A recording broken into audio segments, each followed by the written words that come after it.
Why would Gabe Newell do this to us? Look, all right. We're 5 seconds in. Let's get into it. Steam servers are down today, Tuesday, which is the day before this will go up. Yeah, that's the thing. I don't know if you guys know this, but sometimes we record before we post, like a whole day before, which is probably normal, but that's why sometimes things get said and they sound weird. You're like, what? That doesn't line up. Right. It's right now it's like 10 o'clock at night, which is, normal hours for us. So I've been suffering. I'm part of the class of people who are suffering from this. I couldn't play Elder Scrolls Online with you today when you got back. Yeah. It's kind of funny, actually. Like, I don't know that it's... Like, I don't know exactly what's going on. So I've been reading all this, people are outraged. There's been a ton of reports, I guess. I don't know, probably directly to Steam and other places, but... The main effect is that you can't play anything online right now. Right. If you own a game on Steam and it's yesterday for you, then you can't play any online games right now if you're one of the people who are affected, which it seems to be weirdly specific. Yeah, because we're in the same house. Spy was sitting next to me, trying to get on Steam so he could launch ESO, and you're over there playing it right in front of me. Right, I'm literally already on it, running around, grabbing what I was after. I didn't do, Not to mention that the game itself needed repairing, and I needed to update my drivers and all those other things. So, like, I was struggling with Elder Scrolls client itself, which is a pretty regular occurrence. And then I'm also just being told that I can't be online anymore. Yeah, I don't know. It's like Steam needs to get their life together. And you know what? Maybe it's not their fault, but infrastructure for something like Steam is of like the utmost importance. You don't want to just randomly crash. You should probably do everything you can. This really makes me worry. All right, so the only reason it makes me worry is because I'm a paranoid person. Mm-hmm. But consider that we're in the digital age. Right. You can't play your online games if Steam's down. Right. Which is a concern because, well, I have internet connection and I own the game, but I can't play it. Right. Like, all right, so why that worries me is... We kind of got into this a little bit. Yeah, we have before, but it worries me because the digital age brings with it, yes, a whole lot of good. We get to download games and play them and honestly have everything like in one place. Right. But, that also comes with the bar to entry, which is sometimes you just, like if the service ever goes away, if Steam ever was to fail, which is unlikely. Right. But if it was to ever go under, what happens to my library of games? Yeah, see, look. It just reminds me of this. This is why they shouldn't go down. It's because now you're reminding me that you are a failable service. Right. And I have money staked on you, and that's concerning.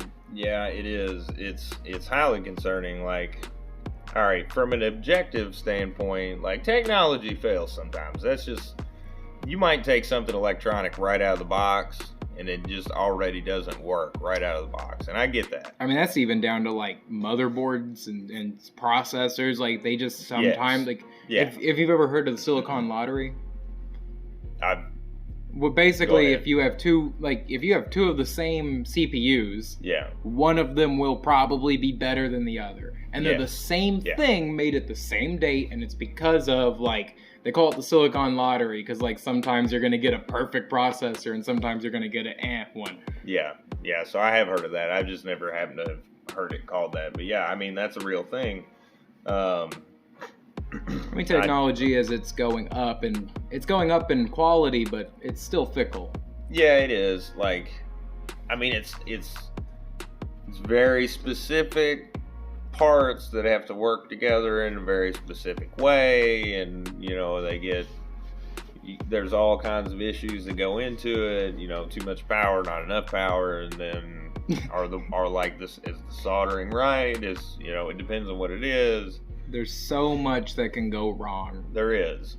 And as good as it is, it's also inherently has those things about it that can cause it to fail, which is, I guess it's one of those, you take the good with the bad. I know that right now people are fucking pissed off because they cannot access Steam. All right, off topic once more. This is also the reason why I don't like electronic cars. Yeah, look, if you want to go down the rabbit hole, let's talk those. I mean, why not? This is just a talk right here between us and the viewers at home. So, realistically, like, I don't know. I don't like the idea of a motherboard being on my car. No. And that's why my vehicles are like 90s and 80s vehicles. Look, like, all right, here's the thing. You can preach to me how good the battery technology is and all the whatever the hell you want to say. All right, cool. I like the concept. I do like the concept. But here's the thing. What are you going to do when the battery does fail? And when is it going to fail? Can you tell me when it's going to fail? Right, because, there is a degradation of battery life. And we have that in normal, traditional engines as well. Like, you do, yes. Mechanical parts degrade as much as batteries. But the issue is that batteries degrade much quicker. And here's the other thing. I can go to a junkyard right now and get a part, or I might not be able to specifically. You specifically are anti-junkyard, though. I'm not anti-junkyard. No. Here's the thing. Look, Miss Executive and me went into a junkyard, and you gave us a bunch of hell for it. There's certain things you don't buy at junkyards. There just is. You go to a junkyard, you start pulling. That's what you do. Right, and I've seen your car, yes. Yeah. So it works. Yeah, but like, all right. You can say that. That's cool. But I don't see why you don't just pull things off. Look, if I found another 240 sitting in a junkyard, I'd just take the whole thing. Right. That's because my car's rarer, but still, I've had my junkyard days. I had an Olds Cutlass Supreme. Oh man, you go there. Every time you tell me a story about that car, it makes me smile. Because it's amazing. It was an amazing car. I hate myself for getting rid of it. I kind of hate you for getting rid of it. Back on the electronic cars. Yeah, like, are you gonna go pull a battery from a junk car? No, you're not. You're gonna buy a new one, and guess what? It's gonna cost you as much as the car did the first time you bought it. Oh, it's gonna be like a battery pack so sized.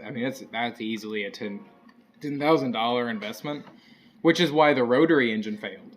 That's exactly why. It's because the rotary engine it eventually would fail. It is an engine that was good and it worked very well until a certain limit, and then it broke.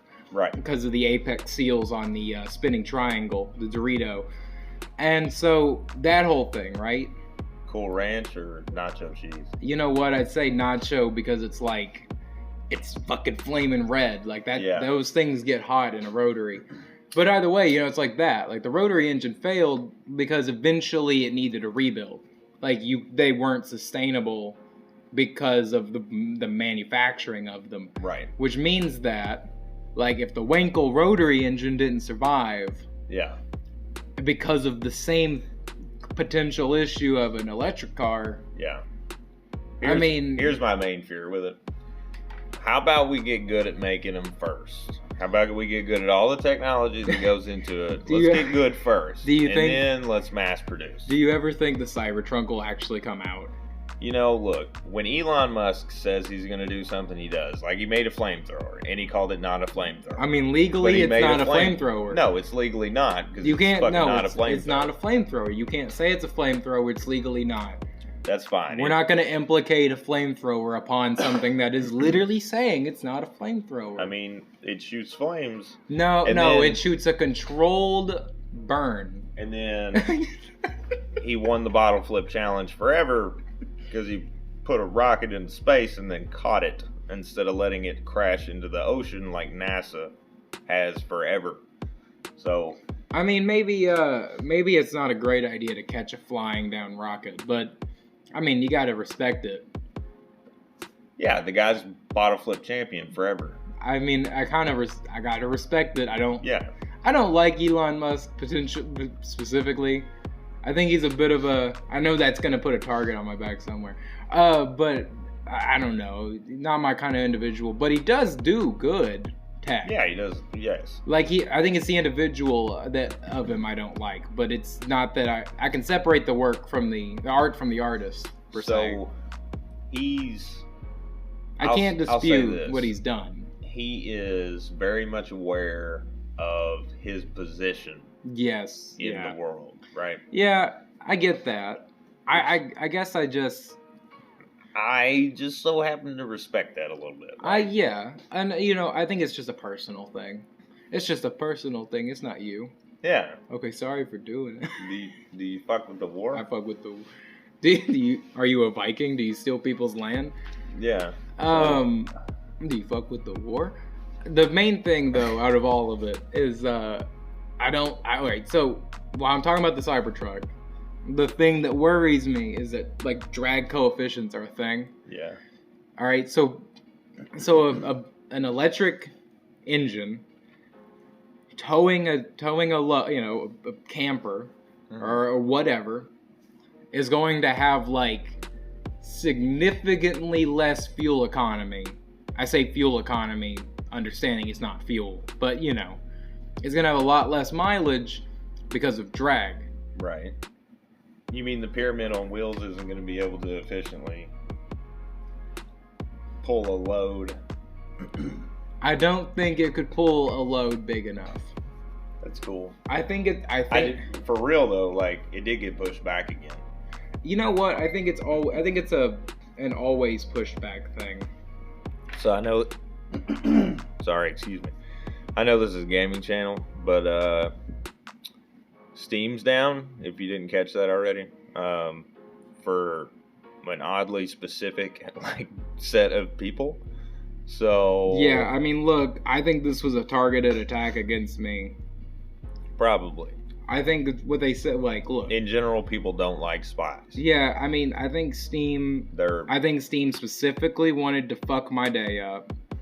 And that's okay. Look, I've been playing Soul Calibur for 6 hours, in a row now. I'm under the impression, I'm not going to spoil it, but I'm under the assumption that it has a lot more to do with the other thing that you were doing for the big thing coming up for the channel. Oh, the big thing coming up for the channel? Yeah, that big thing is happening, and I think that's probably the contents of the video that has been taken and put on my hard drive may be plagued.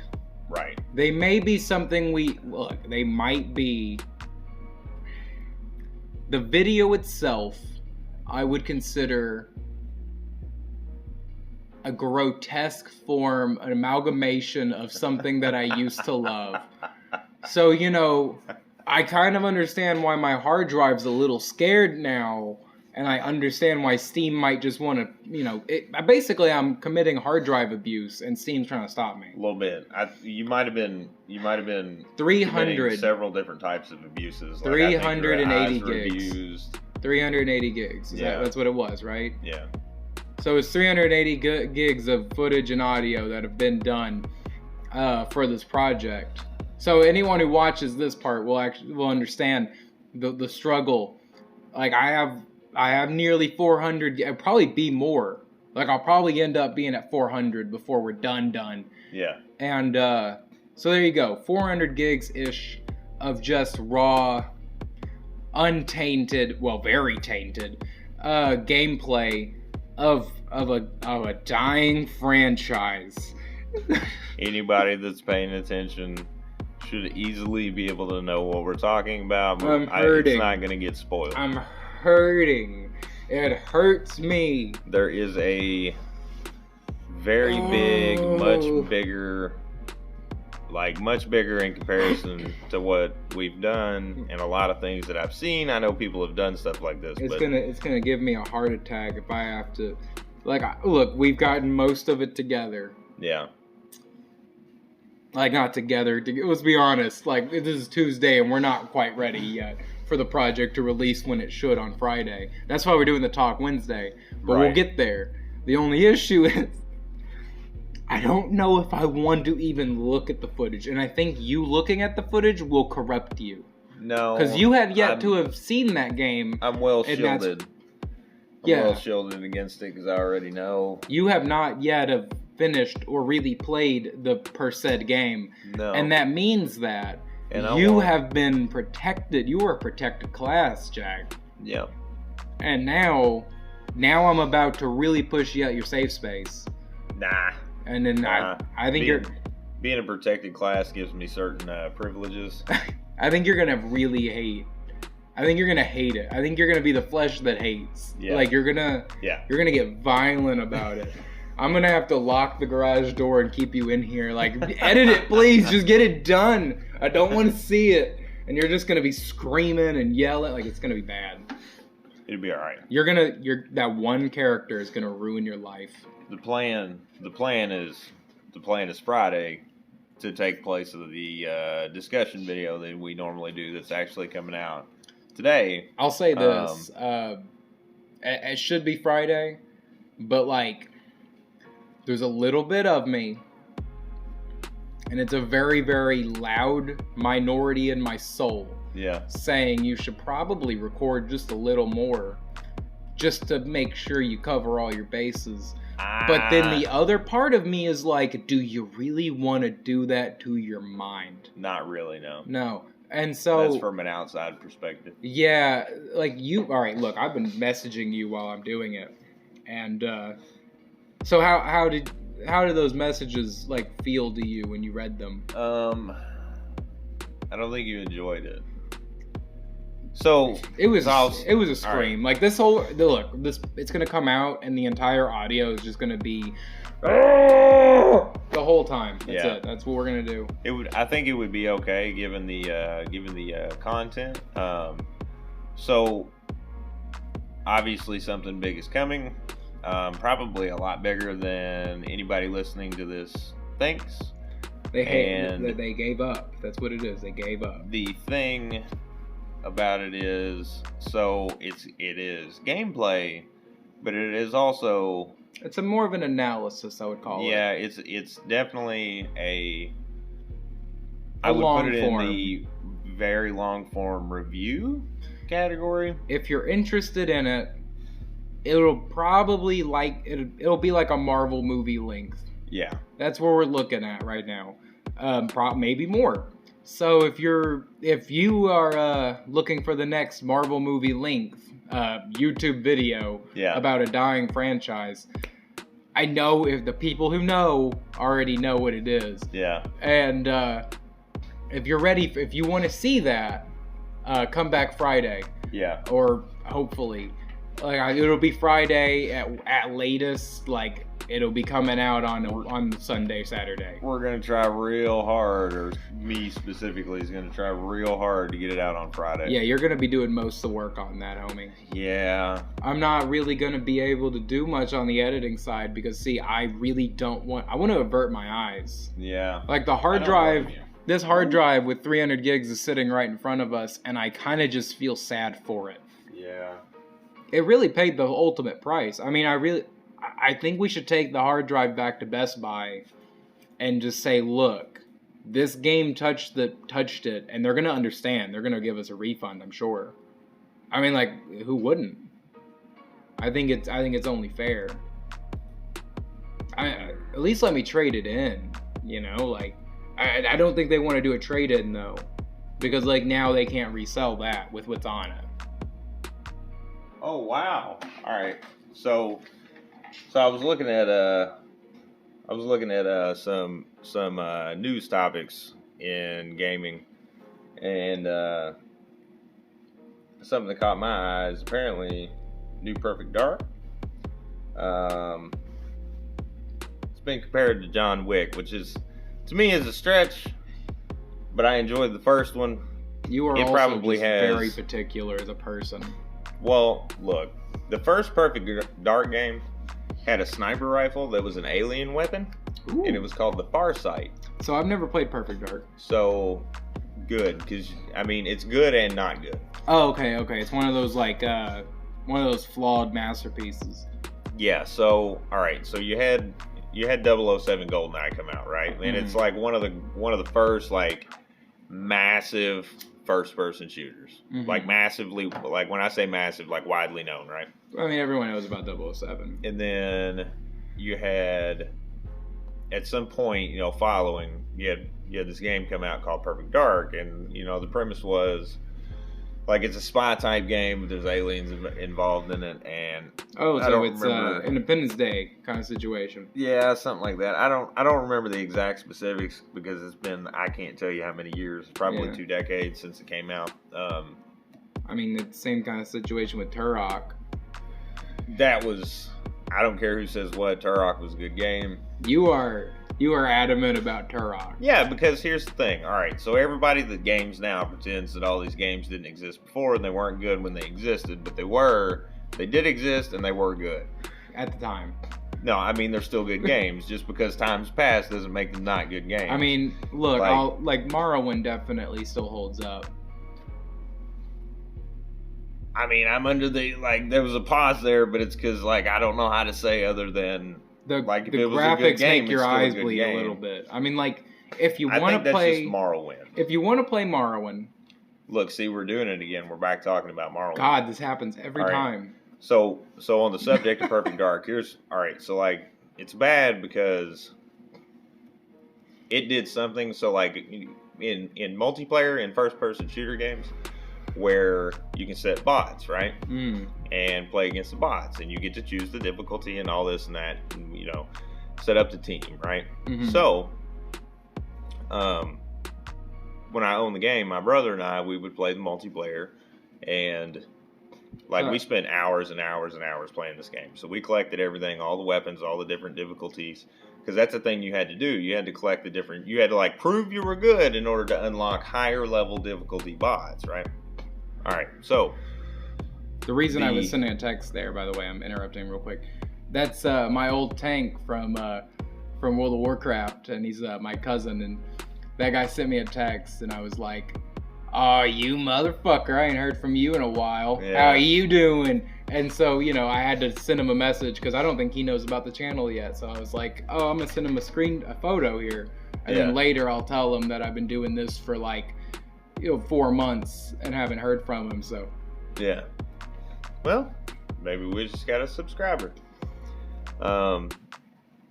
So, on the bot difficulty level, this is something that you missed out on.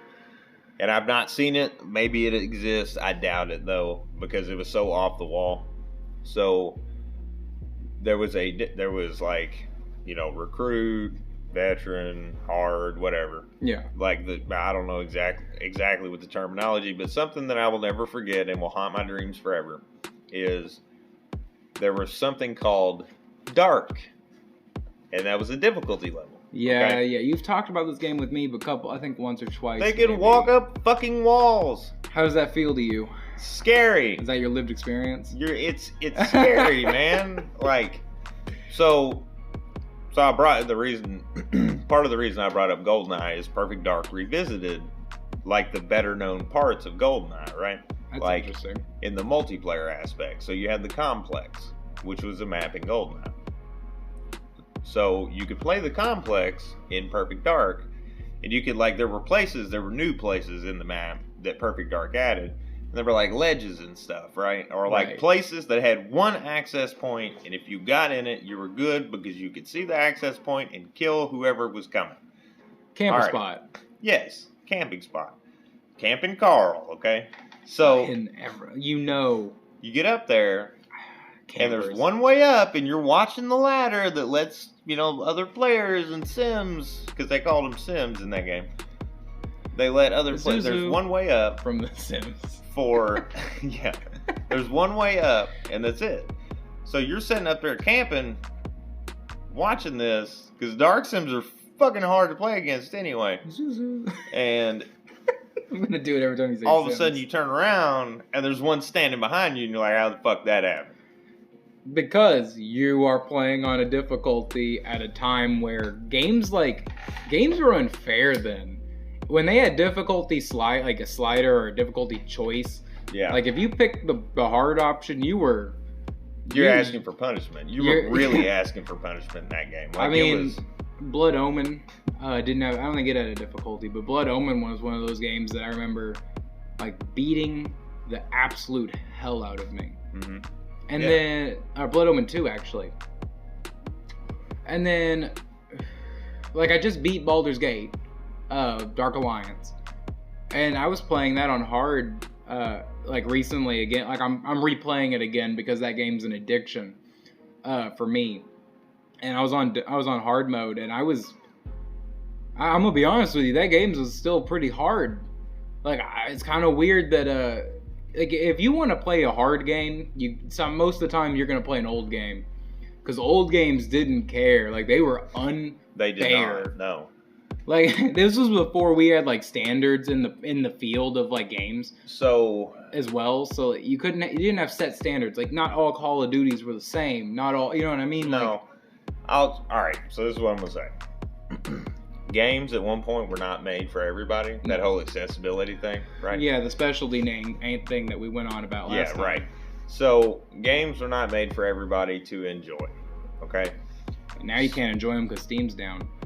That and you can't enjoy them because you load in God mode and can't lose and think you're good at the game, and you actually suck ass and should go do something else instead. There's so many games that are like, hey, you should probably just, like, if you don't know how to play on journalist mode. I say journalist mode because Cuphead. That's so funny. Did you ever see that clip? I don't know that I saw that clip. Okay, so there was a journalist who was playing Cuphead. This is a long time ago. And he couldn't get past the tutorial for like 20, 30 minutes. Oh my god. Like it was bad. And then like some guy made a meme about it where he had his kid sit down and play, and his kid was like stomping ass at this game. Like this game's a hard game. Cuphead's a hard game. Yeah. The tutorial is not hard. It is like, this is the most basic controls of knowing how to play a game. Right. So journalist mode is what I always call easy. So, like if you're playing on journalist mode, you just walk through the game. People want journalist mode on a lot of games now, and I don't know. I don't know why. It's saddening, really. Like, all right, so before we move too far away from the Perfect Dark thing, so I was looking, two things. Number one, I was looking, and apparently not much is known about when this game is coming. I'm excited, kinda. I know we talked about last time, like, don't get excited about games. I saw the title, I can't help it. I'm gonna be wary. But, so the reason that I said maybe it's not such a bad thing is because you missed the most cheesy mechanic, like the most built-in cheat in-game ever in any game. Okay? Yeah. So the Far Side that I was mentioning, the alien sniper rifle. So what this thing did was, you go find a good camping spot and you can shoot through walls, and it's a one-shot. Oh, cool! Fuck you. That's what it is. Like it's not like you can't just see them. Like it would be black. It was like thermal imaging, right? Like if you had like a thermal imaging scope on a sniper rifle, that's what it was. And you could see them running around. You didn't know if they were in the same room as you or not. Like once you're aiming down the scope, once you're in ADS, you're like, all right, I don't know where it's at, but I can see this little red moving thing. I'm gonna shoot it. It didn't matter if there was 10 walls in between you or not. It was the Far Side. So like, you would do your best to not play with it unless you just wanted to be like having like legitimate fun. Yeah. And then you had to be paranoid and scared. Well, yeah, I mean, you remember, like, cheat codes used to be more for the fun of it, not the, they typically broke the game. They did, yes. But that was kind of part of it, wasn't it? Like, it was like, big head mode in 007. Yeah. And, bringing back to Baldur's Gate, Dark Alliance, like, they had a cheat where you could play Driss Duerden, and, like, you ran the gauntlet. And it was awesome. Like, that was, like, those were, like, little hidden things. Yeah. And there's no reason that game developers shouldn't add hidden things or unlockables. Oh, yeah. But, why unlock it when you can pay to unlock it? Right. That's how games are. That's what we're getting at. And it's sad. On the subject, before we move off of it, on the subject of older games being, like, hard or just on the subject of older games in general, like there were some games that were like, are you paying attention checks? You know, like they had those built into them, and I think they should still exist. Like I think I'm probably like 98% sure that I brought this up before, but like an early RPG that I played, Breath of Fire, like halfway through the game, you encounter a boss fight that is an in-game boss fight, right? Yeah, you told me about that. And you talked about it on the channel too as well. If you're not ready for it, man, that's a 45 minute to an hour grind, like just trying to survive it and whittle his damage down. Like he's a literal end game boss fight. Look at that, it's raining. And you're only halfway through the game. It's bad though. Like those old games were like they really expected you to take part in like 90% of the content to even survive, and some of them was like 100% of the content. Like you had to beat the game to play. Yeah. It really is raining hard now, isn't it? It is starting to rain. Yeah. Chrono Trigger was another game like that. Like there was some point about like halfway, 70% through the game or whatever, and your main character, like there was something happened as a part of the story, and the main character, Chrono, gets killed, right? And so now like you have all your support characters that hopefully you've been leveling and doing well with and gearing correctly, and you have to take them and now go find like, you know, something to bring him back. And it had like, you know, it's Chrono Trigger, so like time egg and all this stuff. Yeah, Chrono Trigger was a little bit weird, wasn't it? It was. It could be like, I played the, I don't know if it was expanded or special edition, special release, whatever it was. Yeah. I thought it was pretty fun. It added some decent content because like you had your prehistoric era that you visited, but like you didn't do much there. You just killed. It's like Deus Ex. Like Deus Ex was one of those games. Like the first one, that thing was brutal. Yeah. And Thief was brutal. Yeah. Okay, so I looked. Oh my God, Splinter Cell. When Splinter Cell came out, that was like a world apart in gaming. I looked at the weather. You're like, I'm gonna kill somebody, and then I gotta hide this fucking body. I looked at the weather. It's gonna rain until 7 p.m. tomorrow. I mean, I'm kind of okay with that. It's really hot. We need it. Yeah. I mean, we're gonna go down to like. This is weather with Spy. We're going down to 59 degrees. National Weather Channel on Spy Pie Gaming television. It's burr, burr, burr, like one of those phone alerts, Amber alerts. Yeah. Yeah. All right, hey, do like a. You went straight to kids getting kidnapped. From weather. Yeah, no. Well, those are weird. Those are weird to get on your phone. They scare me because like I don't know like. Well, here's the thing. Like they even say the car.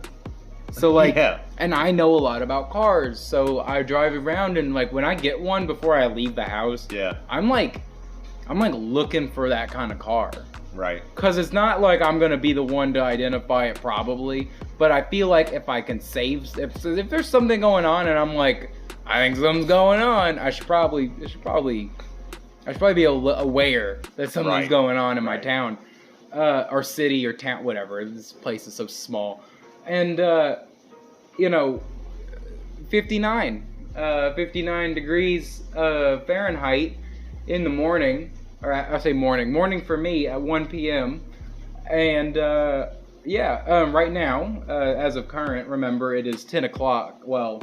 It's almost 11 now.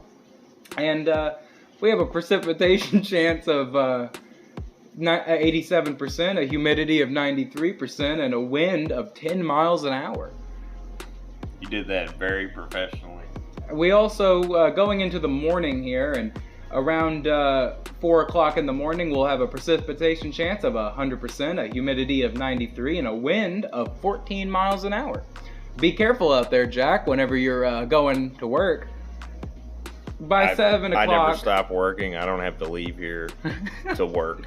So by the time we go into 7 o'clock in the morning, we're going to have a 58% chance of rain and a humidity of 95%. The wind will calm down to 11 miles an hour. And by the time of around 7 p.m. On tomorrow, whenever this video is going up, actually, so none of you will be... adverse by the weather at this point. We'll have a 22% precipitation chance, a humidity of 97%, and a wind of 13 miles an hour. as well as a 57 degrees Fahrenheit heat in this town of which you probably don't live. Yeah, I just tuned out for most of that.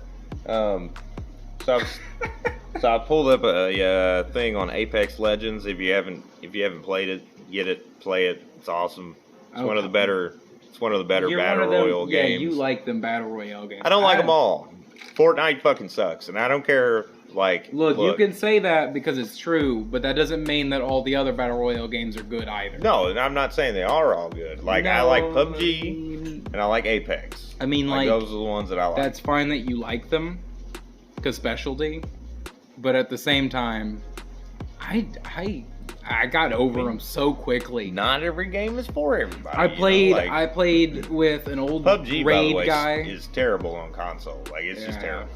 So when I played PUBG, when it came out, like back when it first came out. Yeah. And I was raiding with a bunch of guys in WoW, and our raid leader was like, "Hey, you want to join us on PUBG?" Yeah. I was like, "Yeah, fuck it, yeah, I'll buy the game. $20, I think it was at the time. Yeah. Now it's more than that. But either way. Yeah. So I bought it at the time when it was in beta. Apex is free. It is free, but I think the heroes cost money. Yeah, there's in-game where if you want to get Mirage and it's very Overwatchy that with aren't that way. Base characters. I mean, Overwatch you get the characters for free, but it's like that kind of system where it's a hero class and there is. So in Apex, there is a way to go about getting you earn different. I'm going to call them in-game currencies because I don't remember the names. I'm pretty sure that's just what they're. Yeah, that's the tag for them. Yeah, I just can't think of the actual what they're actually called. Yeah, I haven't played it in a while. Basically, gems and gold. There you go. Essentially. So, but there is a way in-game to go about earning them. It's just you really got to grind to get it. Yeah, I mean it's a free game though, so I like the base game characters are good though. Bloodhound's my shit, and I am gonna fuck you up. From what I've heard, it's actually not that expensive either to get into it. No, it's not. It's probably one of the better ones to get into if you're into those kind of games, because there's at least some diversity within your build more. Yeah. You can control the diversity better. So that's the thing, so you have alright, you just added base game characters, right? You download the game, you get a set of characters. You got one, he's got a bubble shield, that's his operator ability, if you will, right? Yeah. You have one who's assault oriented, so they can call in yeah, it's kind of like Borderlands-y assault almost, jets, even. Yeah. Bloodhound. The reason I like Bloodhound is a tracker, right? So you pop his operator ability, and guess what? Now you can see where everybody has been standing and where their footprints lead, right? The teleporting one was the one that I liked the coolest. Yes. I thought that was the chick, the goth chick. Yeah, I can't remember her name now. I mean, look, I got a soft spot for goth chicks, so she's a what do they call it? That's basically a stepper. Or you know what? It's a siren from Borderlands. Don't even. Yeah, it's whatever. It's not Borderlands. It looks like it though. So art style is very similar. And then you have the what's his name? You have the robot, and he's got a grappling hook, right? Yeah, they have a lot of good unique abilities. Yeah, and it kind of forces. I think the reason I like the game so much, so PUBG, everyone's the same, right? In most battle royale games are like that. Well, the most control you have in those games is when you get a sniper rifle, you pass it off to the guy who knows how to shoot a sniper rifle. Right. That's about it. With Apex, it's almost it doesn't force you to, but you're far more optimal if your group dynamic makes sense together, right? Now, do they have duos in that game? They do have duos. So here's the thing. I'd be willing to try it out with you. I'm down for that. If you want to download it on PC, I don't mind to download and try it out. I think the reason I didn't like it is because I played it solo. Yeah. That's a big thing, is that those games really benefit from a group. They do. They're aimed at that. I can play almost any game if I have a group with me. That's the thing. If you got a group with you, when you're responsible for everything, it puts it on a different level. Yeah, I think that's why whenever I watch the content you put out on Monday, I know that you're mostly alone on those. Yeah. And I'm I don't know how you shoulder that burden sometimes, man. Because some players are just I'm going to go run off and do this thing and die.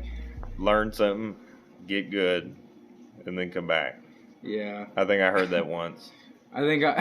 Yeah, maybe. Oh man, spoken like a true American. Yeah. So like here's the thing.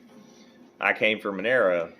Yes. Gaming era. You came from an era 13 years farther back than me. Right, but like the old man. That's what games were then, you know. Like you didn't have a lot of multiplayer games, and the ones you did, they were like racing games and stuff like that. I mean, we just had this conversation about like how when like there used to be a point in your life where you didn't just send a text to someone.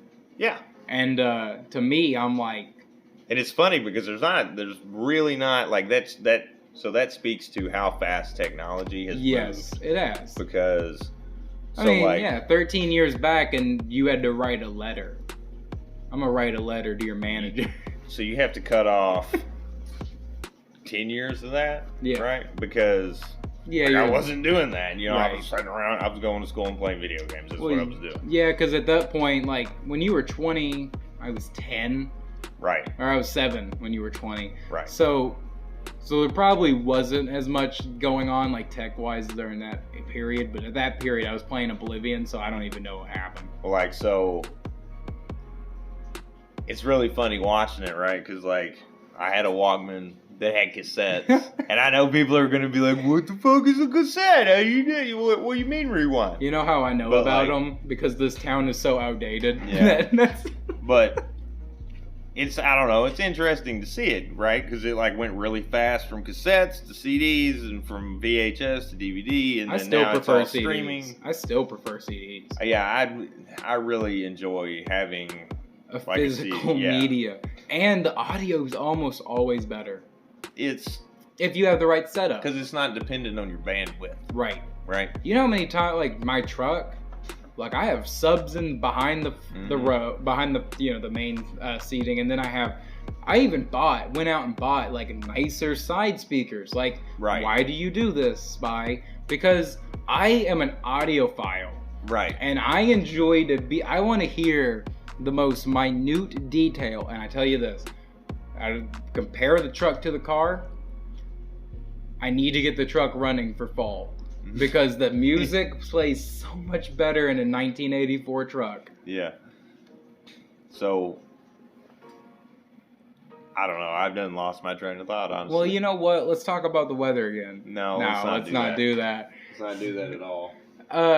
I'll say this, though. We probably should... I would like to play Apex with you at some point. Maybe for the next Monday video, I'll come in for it. So Apex Legends, the thing that I was looking at just now, mentioned some...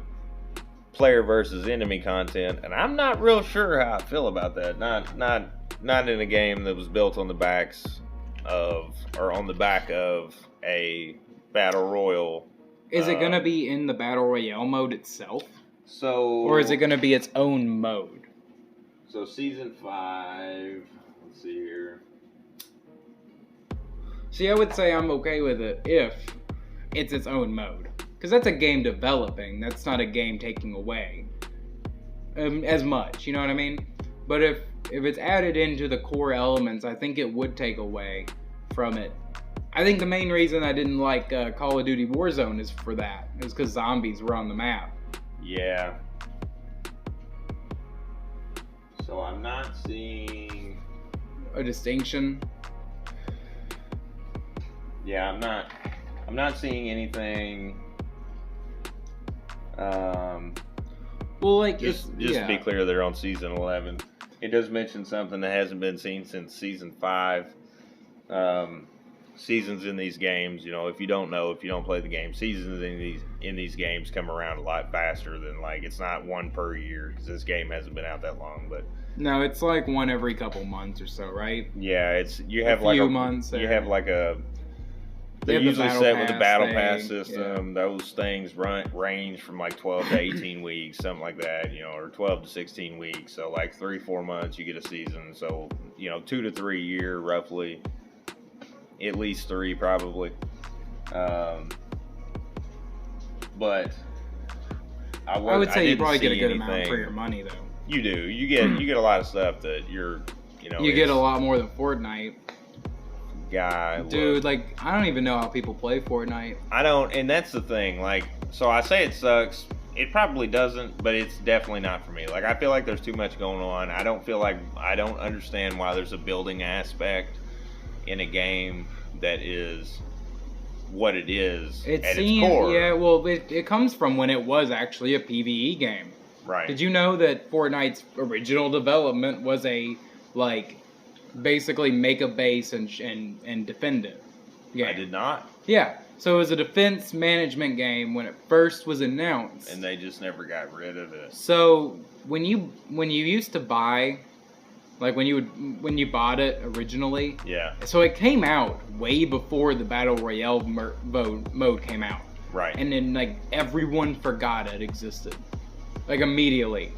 And because they forgot it existed, they were like, all right, let's add something that people will play. So they added a Battle Royale mode. Right. But the original game, you bought it for like $30, and it was a defense-based game. Right. And that means that they just brought over the defense bases into the Battle Royale mode, which I'm not going to disagree isn't a unique concept, but I don't think it fits in that game style. No, that fits much more in like an RPG, like Fallout 4.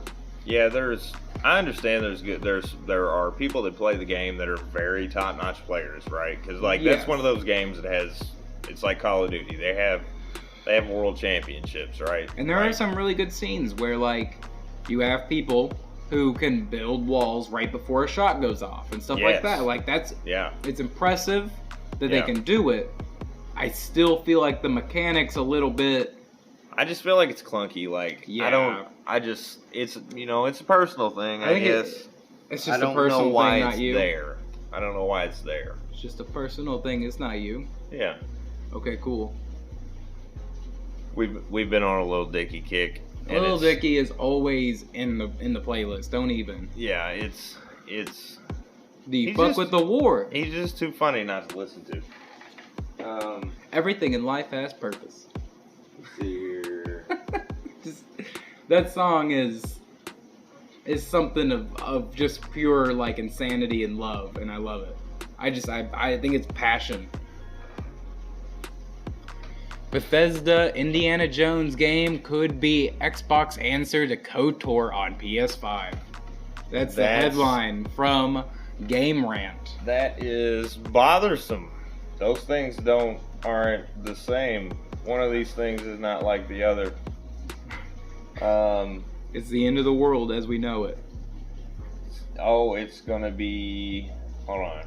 PS5 is getting a massive exclusive with the KOTOR remake. Can we just talk about how the KOTOR remake, like, they showed maybe 30 seconds and it wasn't even gameplay? Like, their trailer was just you, like, the main character. Sorry, that's actually a spoiler. The main character, but it is. You just don't know it yet. You're that guy, aren't you? I didn't even mean to do it. Either way, you're standing there. That's it. That's the entire... I'm okay, like, I understand that game development's difficult, but could you not hobble together, like, I don't know, 20 seconds of gameplay to add in? I'm not gonna lie to you guys, or you over there. I'm here, I promise. I am at heart also a console guy, and it makes me really happy to see that the PS5 is going to exclusively get the KOTOR remake. I hate exclusives. I think they're a failure. And if you don't know what KOTOR is, Knights of the Old Republic. They're brainworms. Exclusives Morrowind was an exclusive. Yeah, and that was also just because the PlayStation 2 couldn't fucking render it. Yeah, I don't know, man. I don't know. I don't think the PlayStation 2 could have done won that war. I mean, they might have won that war, but they also had a fucking DVD player, and that was at the time like where DVD players, DVD player that worked, and like it was the same price as a normal DVD player, or even cheaper. Hey, so this is going to be out of place, and I realize it has been happening every video. Does anybody remember HD DVD? No, you know why? Because Bill Gates and Microsoft failed. Because Sony and PlayStation made the Blu-ray, and Sony just so happens to make damn near every disc in existence. You don't compete with that. Who remembers the Zune? The iPod fucking... I remember that. The Zune. That's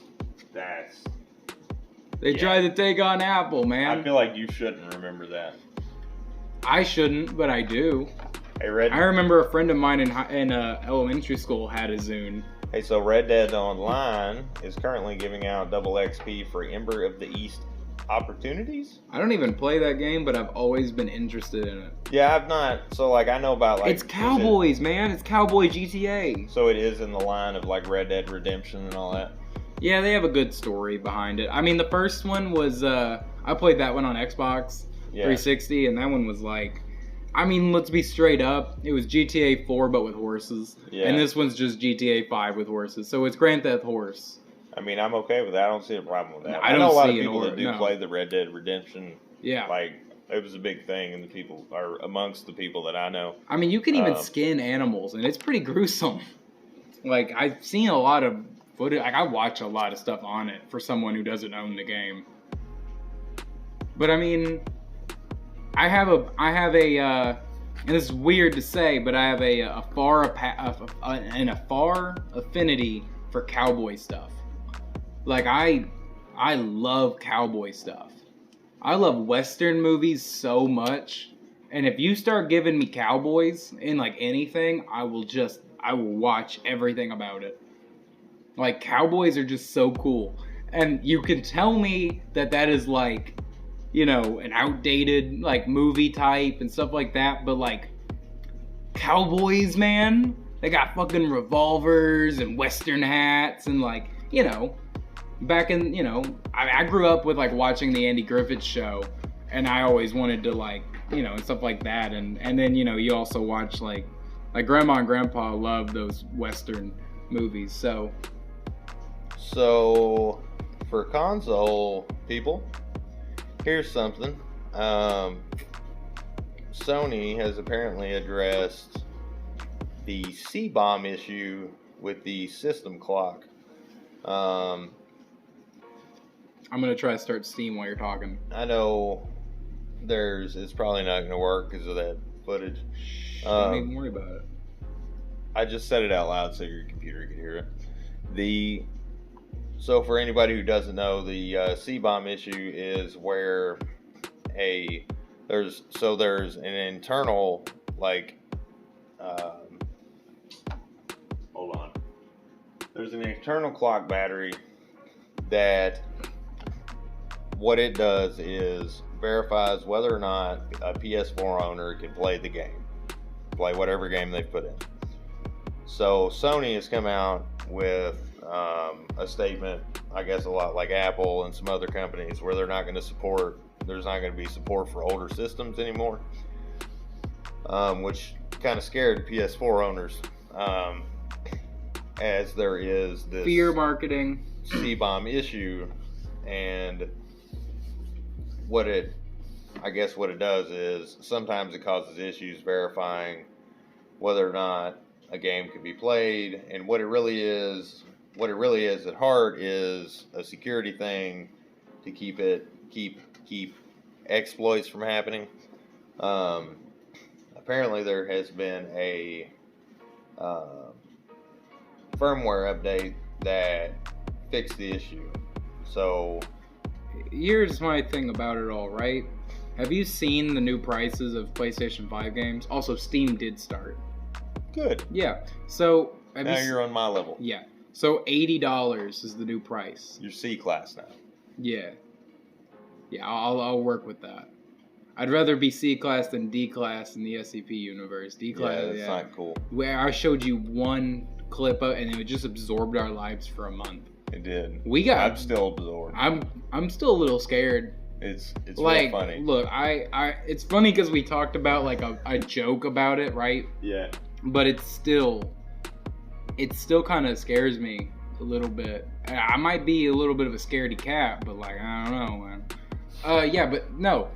PlayStation 5 games are $80 now. $80 fucking dollars. These are digital games, man. I mean, look, things get more expensive. They always do. No, but they shouldn't be $80. Why the fuck would I pay $80 for a game? No, they should be because you don't actually own the game. I don't have a disc. Give me a disc and then maybe we'll talk. So we were talking about Hold on. I misread that. I was getting ready to talk about New World. I misread New Open World. So I'm actually kind of looking at New World a little bit, and from what I understand, the community's basically done everything in the beta, and the game comes out soon, which means that like the game's kind of already dead on arrival because most of the people know what to do already, which is the problem with betas. Like if you release a game before it's finished, people will chew through all the content, and then there will be nothing for them to do when it comes out. Ooh, all right. So I'm gonna go ahead with this particular headline because it's a really nasty teaser. So CD Projekt Red is currently hiring for new open world game. There is no indication at all of what this game is, but CD Projekt Red has done some good stuff. You know, they made their name with the Witcher series. Right. Speaking of The Witcher, I think they need to make a Witcher MMO. I'm one of the few people who ever say that. What, like, is everybody going to be Geralt though? No. Like, who are you? I already have it in my mind of what you should do with it. What? Look, all you have to do is Witcher is about Geralt. It doesn't matter what you say. It is, but look, imagine that universe, right? Yeah. And you start out and like, you can basically, like when you start out, you'll have like a couple classes, right? And we'll set it far fucking back in the future. Or the past, I mean, far back in the future. Back in the future. Hop in the Wayback Machine? Yeah, so you go back to the past, right? Because that's what the Elder Scrolls did. Yeah. And then you just go Witcher as a class, you go Sorcerer, even though that would be pretty broken. And then you just go Witch Hunter. It'd be extremely broken. Yeah. But like Witcher, Witch Hunter, they're two different things. They are. and then you just, that's it. Like that's all you gotta do. Or even like Knight. Doesn't matter. So, the third due one. to the lack of exploration of the lore in many cases, no, they need to just need to do that. I will say, I could see something where you picked which school you were from. Right, like I want to see fucking more on The Witcher, and they're just kind of done with it. You know, look, I'm gonna say it. I want a Yennefer game. Well, I mean, there's only so many books. I want a game where you play Yennefer. No, you don't. I do. You don't. Why not? Because Yennefer's a cool character. Think about that. She's an interesting character. That's not a game they could make and have it like. You would have to prove that you're old enough to buy the game. Yeah, but I mean that's fine. I don't see why we don't have more adult-only games. Because they don't sell. Fucking Skyrim mods.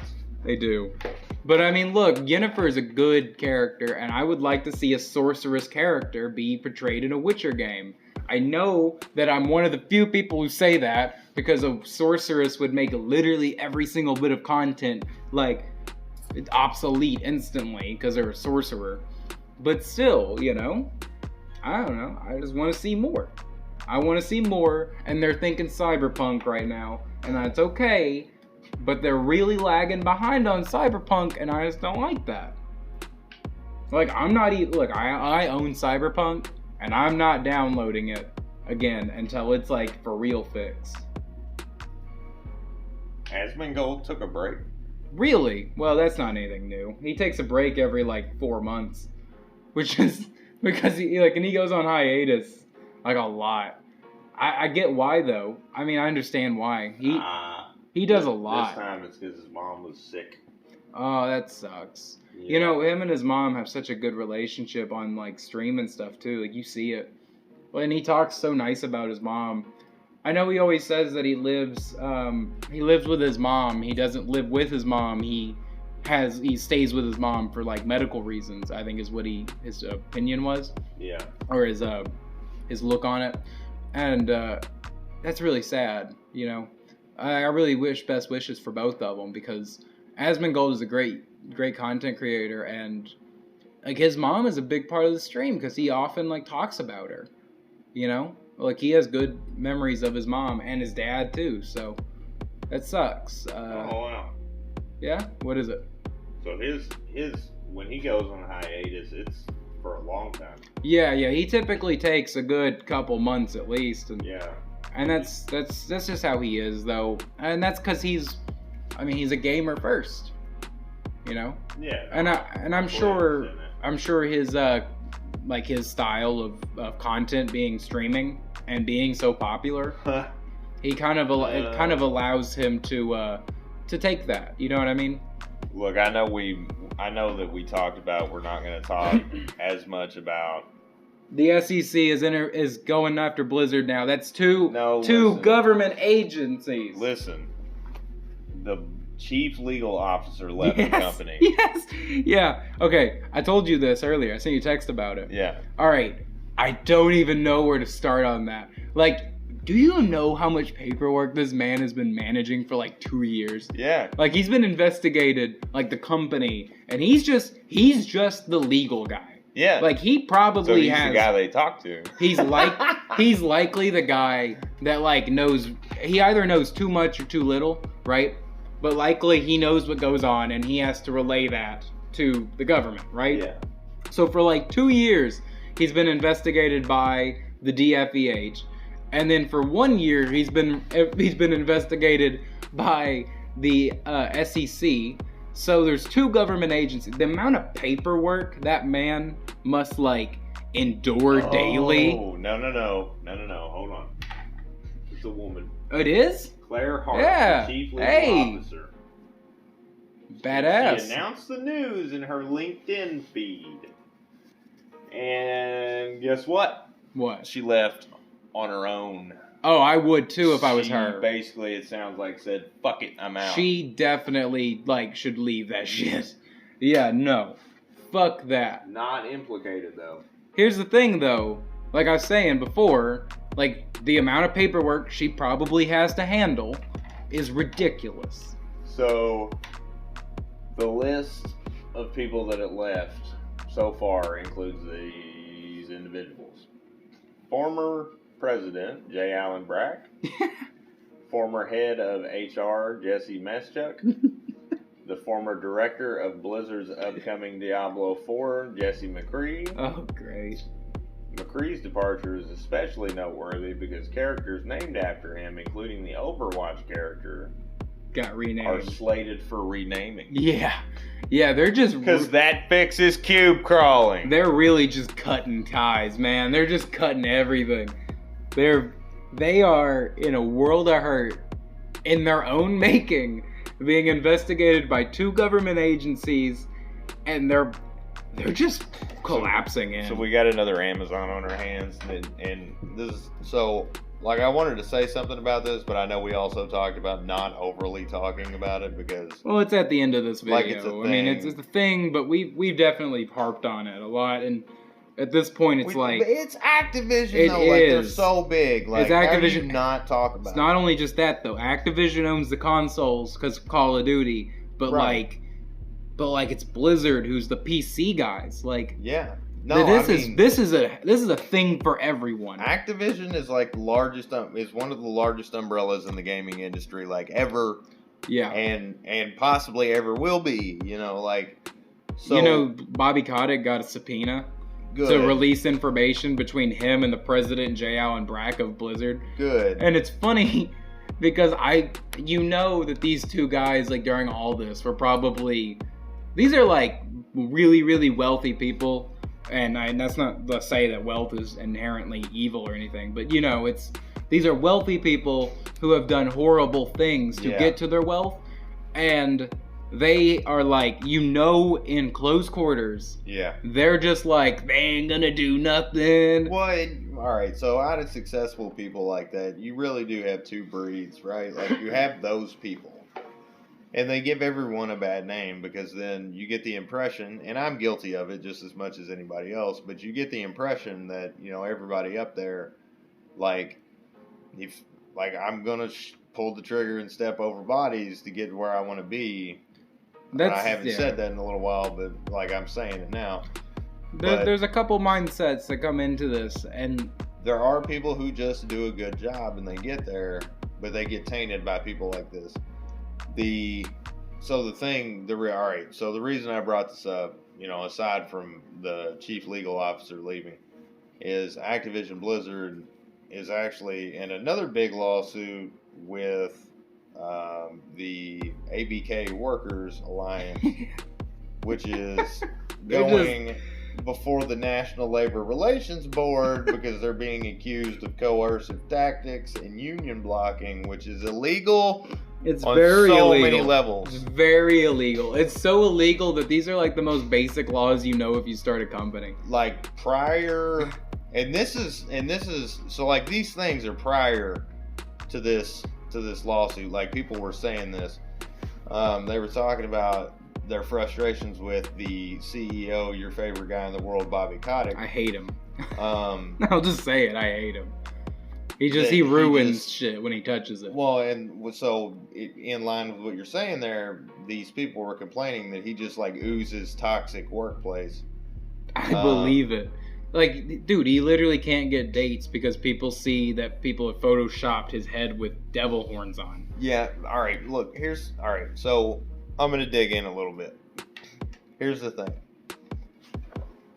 I'm going to say it, and anybody who's listening knows it's all right. I'm okay with that. I am a union member, like, in my other job, right? And there we go. I found it already. That's really funny. It took, 30 seconds and I already found it. Yeah, I can't imagine it's not everywhere. So, all right. So from a real perspective, right? Like, yes. I'm a union member. I used to be a union steward. So I kind of understand the inner workings of these things. Like, you know, you have the union and they're saying, hey, fuck the company. Essentially, like, they may not be coming out and saying that, but like essentially they're like, look, this company is treating you like dog shit. That's all they're gonna do, and it is that, right? Like, that's that perspective. And then on the other side, you have the other side of the story. The company's like, no, we don't do that. Like, this is Amazon all over again. I don't know if you guys remember that, a few months back. Yeah, they have now in Amazon they have safe spaces where you can go and calm down from a panic attack. I mean, the military has that too. I know, but like they have they have actual rooms that you go into, and do they have bottles for them to pee in? Probably. They had to do that on the job. I mean, like, a person died on the floor. Or actually, sorry, I have to say allegedly, because if you don't, they will come and sue you. And kill you. They will assassinate you in your sleep, probably. Right. But it was a person who allegedly died on the floor while working. Yeah. So, I guess to my point is this. Obviously, to every situation, there is two sides to every story. They are generally the more extreme version of the side that they're on. So, you have the union side of the story, or like, so this is not a unionized workplace. This is a workplace that sounds like it wanted to unionize or may like benefit from it, because I don't think queue crawling wouldn't be a thing if there was there. Well, I mean, now that we know what was going on behind the scenes, I can understand the people's rally for a unionization. Yeah, absolutely. They need, that's an actual call for protection. Yes, yeah. That's a genuine call for protection. So, on the other side, you have the company, and they're like, no, everything's, it's rainbows and rabbits and flowers, and we're all good. And we're going to wear a pride flag while we deliver our speeches. Yeah, so... as we do these things that are horrendous.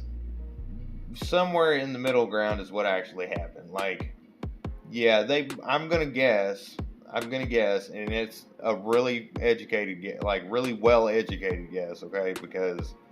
I know we've talked about this before. We had some people in the comments, and it's cool. Like, well, we can talk about it. I'm fine with that. It may not be what you want to hear. That's not what we're here for. We're here. It's a discussion. Right. It's a discussion. If you don't know how to have it, don't leave a comment. I mean, you can leave a comment anyway, but yeah. The thing is that, these are just our opinions when it comes to it. So if you don't like our opinion on it, that's fair. But let's try to keep it civil whenever we have these talks, because it can easily go into a fire. And I think, I think it should probably, these are things that are just, there's no reason to get a big argument started on it. Yeah, right after it happened, we said in the video, and it was, and yeah, I like, admittedly, yes, it was because of that. Because I think what happened is what came out of the comment was. I think it was like, we think we're a news organization, reporting news and all this stuff, and we're not. We're just relaying information and talking about our opinion on it. But so to the point, I can make a well-educated guess at what's going on here. There's some toxicity in this workplace. There just is, regardless of what anybody thinks. You think cube crawling is toxic? Well, and all right, look, here's the thing. I have to laugh because it's just so absurd that we have to even say it. There's gonna be some exaggeration on both sides, and I get that. Yes. But this wouldn't, if it wasn't real, if there wasn't some truth in it, it wouldn't be a thing. There would be no reason for two government agencies to be investigating. There would be no reason for that, yes. There also would be no reason for a union and the employees to be having a discussion. I mean, if you're having a discussion about unionization, you have a good reason. Typically, it is because there is something going on that is completely outside of the control of the workforce that is needing to be changed directly, and you have no influence in the company. Yes. And it's not that you, like, that goes for everyone. Like, you think, a lot of the times people think that, like, your position of being in the company for a long time gets you like that. For a lot of companies, it does not. It doesn't. It does not at all. And here's the thing. You're replaceable. Like, every single employee of every single company anywhere on the planet, you are replaceable. You are easily replaced, and especially right now, because guess what? COVID, and everybody's hiring. And they really, I think that's a narrative that companies have pushed, and now it has gotten to the people.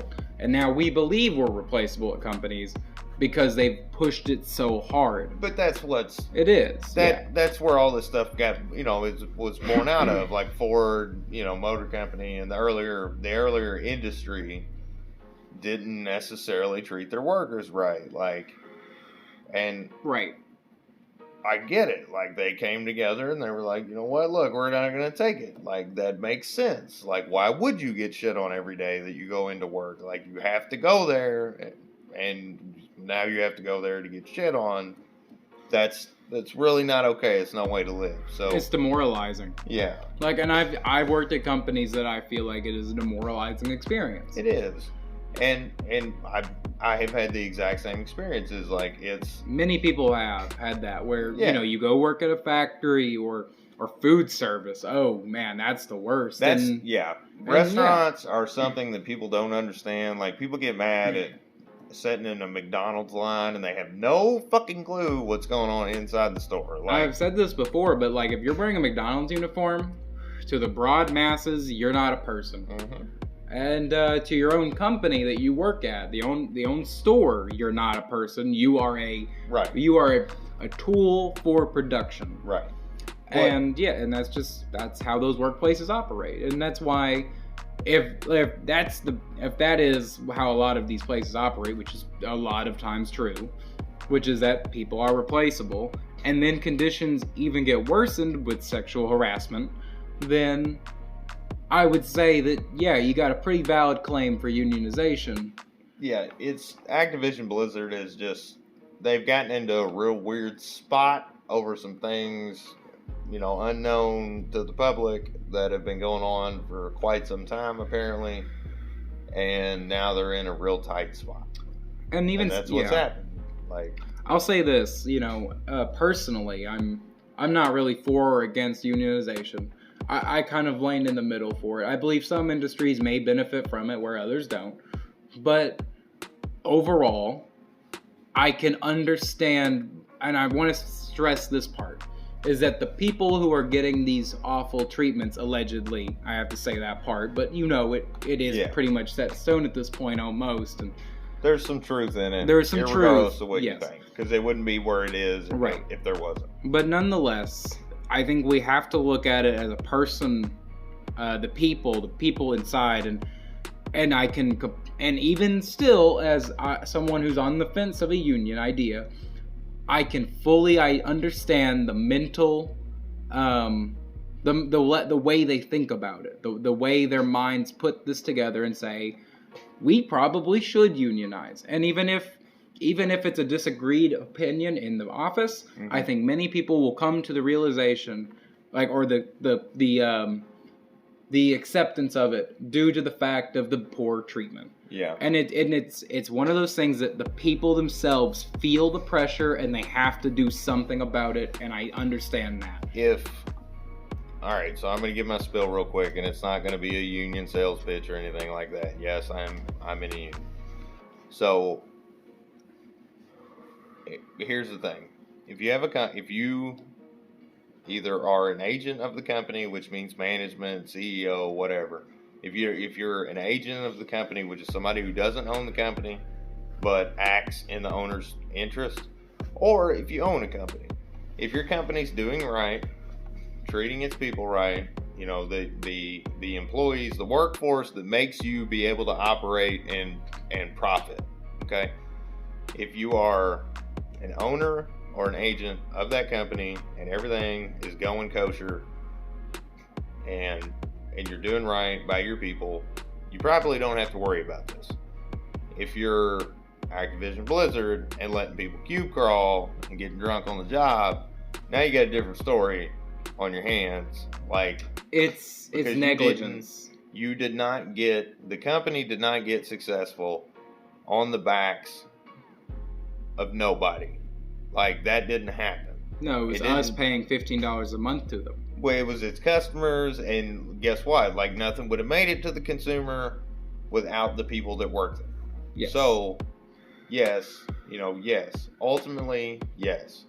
People are expendable. I get that. Not like people expendable, but like employees to a company can be replaced. Yes, to a company. That's how a company looks at it. They're there to profit, especially publicly owned or publicly traded companies, because then they're not so much there to like make their employees or the consumer happy. They're there to make their stockholders. Yeah, stockholders and other stakeholders happy.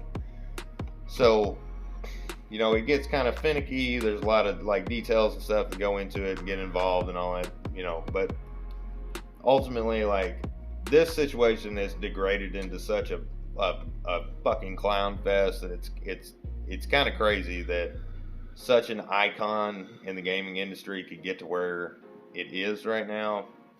And it's a lot of it has left me in disbelief, because like I've read stuff and we haven't, I've read stuff that hasn't been talked about in any of these discussions on the channel, but some of those things have left me in disbelief, because I'm like, this is freaking Activision Blizzard, like, what? Well, I mean, their motto is like right on front of their thing, where it's like all about equality, and they've always pushed this, like I said with the pride flag, like they push the semblance of like diversity, right? And yet, like at the same time, go behind our backs and do these things that are directly against the people they're saying they're supporting. Right. And if you're a company that is like Blizzard, that says many, many times that you want inclusivity and diversity and stuff like this, you have to have an environment in which that actually is a thing. Yeah. And from what we've seen from the government specifically, is that they have been unable to actually like do what they said their company's about. Yeah, I don't know. It's disappointing. It just seems like Blizzard has had a whole facade going for so long, and we all bought into it because that's what we believed. Like at the time, it was understandable because we had no other information, but and now we know, or now we keep hearing these things and they're gruesome. They're always something very vile and always do with someone having such high vanity within themselves. They're so vain that they can't look upon like what they're doing and realize the wrong in it. Right. It's a depressing thing for the industry. Yeah. When Activision and Blizzard can fail to deliver even the most basic level of security for their workers, and yet comes out on stage with a pride flag, and we all believe them because that's what we should be able to do, but yet and we at can't. One point it probably was that way. Like, I wish I could believe them. I wish I could trust what they say. I can't, because I mean, they already made a statement saying it's just not true, but like, how many times can you say that it's not true before, like, I mean, at a certain point, it's like, I don't know if I trust you in saying it's not true when you have 2 government agencies sitting in your building. You have more feds in your building than game developers, probably. Yeah. And it's you know, you find a lot of digital shredders because, you know, they didn't shred any documents. They just you know, recycling bin's a thing. Right. And I'm sure that thing's been emptied daily. So, you know. Yeah. Well, sorry to end off on such a depressing note of it, but I mean, it is something to talk about. It's something important. It is. And plus, you know, I think the reason I think we waited really to talk about this is, you know, we've talked a lot about Blizzard. We probably won't put this the Blizzard stuff in the title itself, but you know, for the people who listen to it, this is our opinions of it. We've definitely harped on the Activision stuff, and I think that a lot of people are interested in it, but it's something that I don't think we want our channel to just become about. No, and it's one of those things too where you get sucked in, and then it's like in the media, and everybody's, you know, this or that or whatever their opinion is, and they're all speaking from an outside perspective. And you know, it's something that we as gamers and people, like as just individuals, we can't support personally Blizzard anymore or Activision. And so it's, you know, something close to our heart because, well, we played these games for so long, and that's why we really want to talk about it. With it going on, it's hard not to talk about it because of the place that Activision Blizzard holds in the gaming, like, you know, universe. It's a whole landscape that they've basically created. I mean, how many MMOs tried to be WoW? Right. How many shooters and stuff like that tried to be Overwatch? When Overwatch came out, everyone wanted like hero shooters, and Warcraft came out, and people made Dota as a mod, and then Dota became its own thing, and then Call of Duty. I mean, fuck, every shooter now is just Call of Duty. Yeah. And it's like, you know, these are groundbreaking titles that have existed for long periods. Yes. And and this is the slow death that has come for them. Yep. I think some titles will survive it, like Treyarch Studios and stuff like that. I think they'll survive because this seems to be a lot like heavily centered around like Blizzard and Blizzard specific titles. And then the top level of Activision, but not the game developers as much from Activision, from what I've understood. They seem to have, I think, one maybe a studio here and there. Yeah. But from what I understand, it's mostly the top level, like, business guys of Activision and Blizzard themselves. Yeah. And that's where a lot of it kicks in. So, well, I mean, leadership. Like even Diablo 2 like, is getting ready to be like re-released, you know, with a remaster or whatever. And I mean, it looks good, and I would like to buy it, but I can't put my money there. I know, it's hard to, isn't it? Look, I was talking about Chrono Trigger and there's a friggin' ad for it down here in the corner. You know how it is. If you say something too many times. Yeah. Suddenly Amazon's trying to sell it to you in your Facebook feed. Amazon will find a way to sell you anything. Yeah. You know who else will sell you anything? Crack dealer? Yeah, probably. And Activision Blizzard as well. Yeah. All right, everybody. Well, we've probably taken up enough of your time. If you have listened this far, we are eternally grateful because you took a large chunk out of your day. And you fucked with the war, too. Yeah. And to listen to us ramble, and hopefully you got some entertainment, if nothing else, out of it. We appreciate it. We're coming up on 1,000 subscribers, which doesn't sound like a lot in the grand scheme of things, but to us, it's so much. I mean, I'm very humbled about it. It takes me back for a second because, you know, we were looking through our content and we're 42 videos in. This will be 43, and it feels like it's been so quick. And honestly, I'm just so thankful. Like, it's hard for me to believe that 1,000 people come here to listen to me scream, "I'm Nerevar," and you know, rah! And I don't know. I just, from me personally, I'm just so thankful for everyone who listens. Honestly, it's something I always wanted to do. I always wanted to be a YouTuber or something, like, because when I was a kid, I wanted to be, you know, in so many types of art. Like, I always wanted to be a rock star and stuff like that. And And I changed over time, and Right. and due to my own life experiences, it led me here. And honestly, it's just a beautiful thing. It is to see this community grow around us. I'm just surprised people want to hear us talk some days. Hey, there's somebody out there for everybody, I guess. Oh yeah. I just want to say again, that honestly, thank every one of you for even sticking around. So, if you like what you see here, or if you like the content on the channel, well, my brain broke for a minute. Well, I mean, it's a little emotional, isn't it? We're close. If you like what you see and hear on this channel, go ahead and like, share, subscribe. Yes, I'm not gonna lie, it does benefit the channel, but it also benefits others out there looking for what we're putting out, because the more that things are liked and shared, the more likely it is someone will find it, and there's possibly somebody out there looking for it. So I mean, that's our big thing, is the information. We like to share what we think and how we think, right? And right. then engage. I mean, right. Even that guy who made a comment on our old Nightblade video. Yeah. And I was like, we're going back and doing comments from videos that we've done a long time ago. I mean, I know that if I did that on most channels, that most people just go forward, but that's understandable too. I'm just saying that right. Well, I just love engaging with people. Yeah, because I mean, here we're doing two things really. We're obviously the content's being put out. There's an educational aspect to it and informative and and then. But the other half, or the other part of it, is community, right? Gamers are part of a particular community, and we're gamers.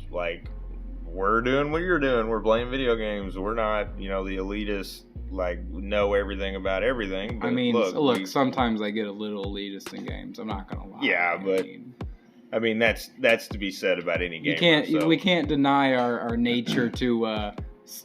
Look, we're not meta.